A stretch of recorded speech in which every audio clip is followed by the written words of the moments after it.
Good afternoon, class 12. Welcome to economics class. Children, in the last class, live class, we have started chapter number 3. Name of the chapter is Consumer Behavior, Marginal Utility and Indifference Curve Analysis. Right?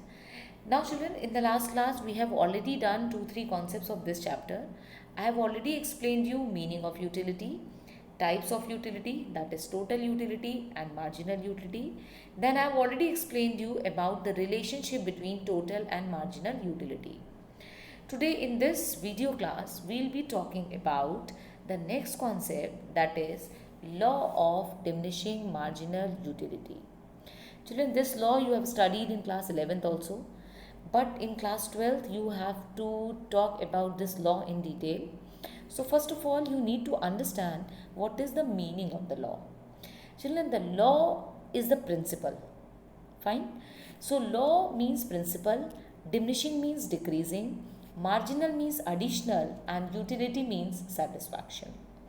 Because in this concept, we need to talk about the thing that when we keep on consuming a same unit or a same commodity continuously, then the additional satisfaction keeps on declining.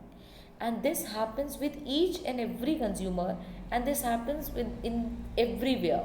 That is why it is considered to be the law. Children, regarding this law, you need to understand three things. First of all, you need to know the meaning of this law. Then you need to know about its assumption, and then you have to talk in detail about the explanation of this law. Right? So let's start off with the meaning of law of diminishing marginal utility. Children, as you can see in the slide, it is written, this law describes that we obtain less and less utility from the successive unit of a commodity as we consume more and more of it, other things remaining the same. I have explained you in this law in class 11th also. So children, you already know that law of diminishing marginal utility was initially formulated by German economics H. H. Goosen, but was given systematic formulation by Alfred Marshall. Right? Children, the law states that as the amount consumed of a commodity increases, the utility derived by the consumer from the additional unit, that is marginal utility, goes on decreasing or goes on diminishing. Right? According to the Marshall, the additional benefit a person derives from a given increase in his stock of a thing diminishes with every increase in stock that he already has. Right? So when you keep on consuming the same units of a commodity, the additional satisfaction keeps on declining, and this has been explained by Marshall also. You can see this in the slide. Definition of Marshall is written. Once again, a repetition, that is the additional benefit which a person derives from a given increase of his stock of the things diminishes with every increase in the stock that he has already has. Right? Children, we need to know about total utility and marginal utility, so that I have already explained you. So total utility is the total amount of the consumption which a consumer derives from a consumption of a commodity, and marginal utility is the additional amount of satisfaction which a consumer gets by consuming one more or additional unit of a commodity. Right? So Marshall has given a systematic explanation to this fundamental law. Children, law of diminishing marginal utility can be explained with the help of schedule and curve. Schedule, how to calculate the values, I have explained you in the live class. That is, you will be using the formula for calculating marginal utility, and the formula will be TUN minus TUN minus 1. So suppose if units of the commodities are given, total utility is given to you, you need to calculate marginal utility. So by applying this formula, that is TUN minus TUN minus 1, you can obtain the values. You can see this in the slide. Now coming to the curve. Children, you know that marginal utility curve is always downward sloping. Why? Because when consumption keeps on increasing, the additional utility keeps on declining. So it is always negatively sloped and always downward sloping. one thing. Second thing is that marginal utility curve never touches y-axis. Reason I told you, because the very first unit is undefined, so it will never touch y-axis, but it can touch x-axis. When total utility is maximum, marginal utility will be 0, and in that case marginal utility curve will be touching x-axis. One more thing, that marginal utility curve can go beyond x-axis also. When total utility is declining, marginal utility will become negative, and in that case marginal utility curve will go beyond x-axis, right? So you can define law of diminishing marginal utility curve law with the help of curve as well as with the help of schedule. Okay.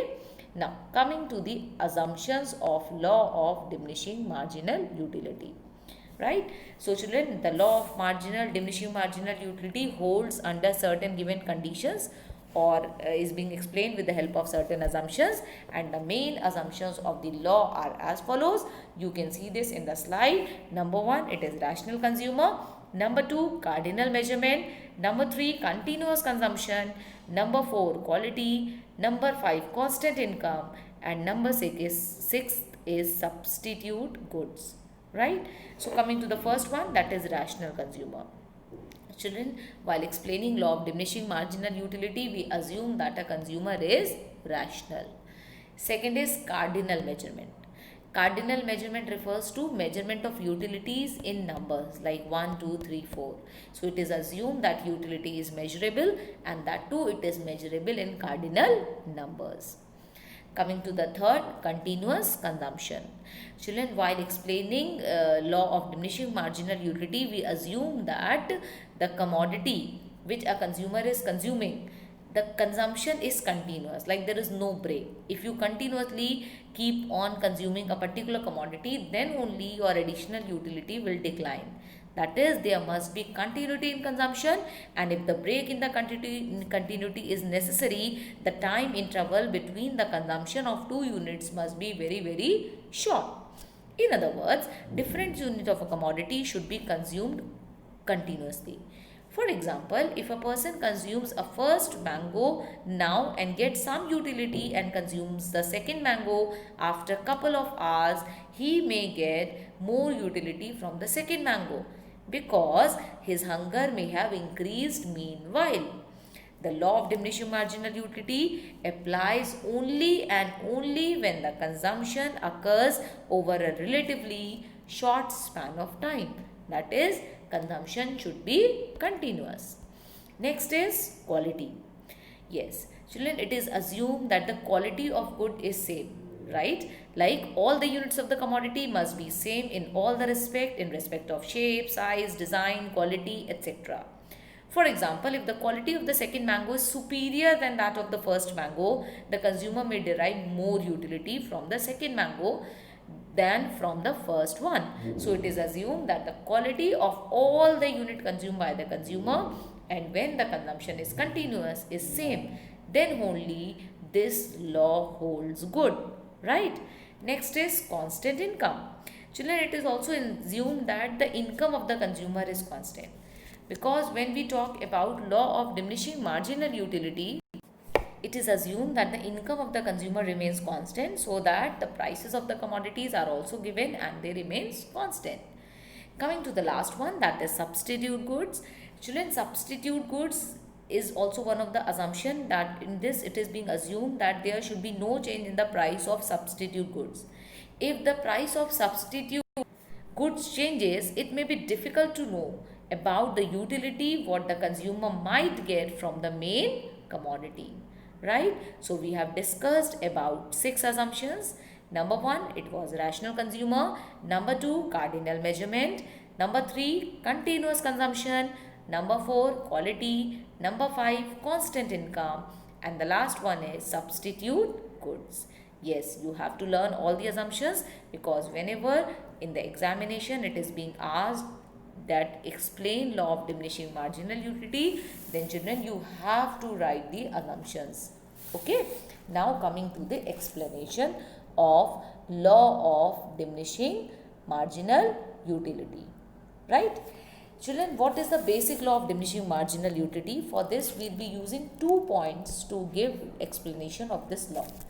Number one, the first explanation is that more and more quantity of the commodity is consumed, the intensity or the desire of consuming a commodity decreases, and therefore the utility derived from the additional unit decreases. For example, if we are hungry and we eat mangoes, we would get a large utility from the first mango because the intensity of our hunger is very, very high. When we eat the second mango, we derive lower satisfaction because intensity of our hunger has reduced. As we go on eating more and more mangoes, the intensity of our hunger goes on diminishing or decreasing, and therefore the utility we derive from the successive units, that is the additional units, keep on decreasing. This was the first point. Coming to the second point. Children, the second explanation is that there are many uses of the commodity, and if the most urgent requirements will be fulfilled first, followed by the next important uses, and so on. For example, if the limited electricity is available, it may be used for lighting only. If more electricity becomes available, it will be used for cooking as well.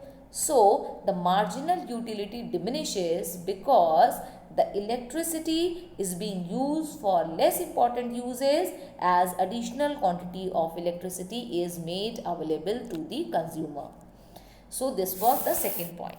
It means that as we keep on consuming more and more units of a commodity, the additional satisfaction which we get from the consumption of more units of a commodity or a successive unit of a commodity keeps on declining. So, today we have discussed about three things. Number one, we have discussed about meaning of law of diminishing marginal utility. Second, we have discussed about the assumptions, and lastly I have explained you the law with the help of 2 points. So children, that's all for today. Now what your job is, you will be learning this concept today only, and in tomorrow's or in the next live class we'll be talking about some more topics of chapter number 3. So in the meanwhile you will be preparing these topics. That's all for today from my end. Thank you so much, and do worksheets. Send me the screenshot of the same on my personal WhatsApp number.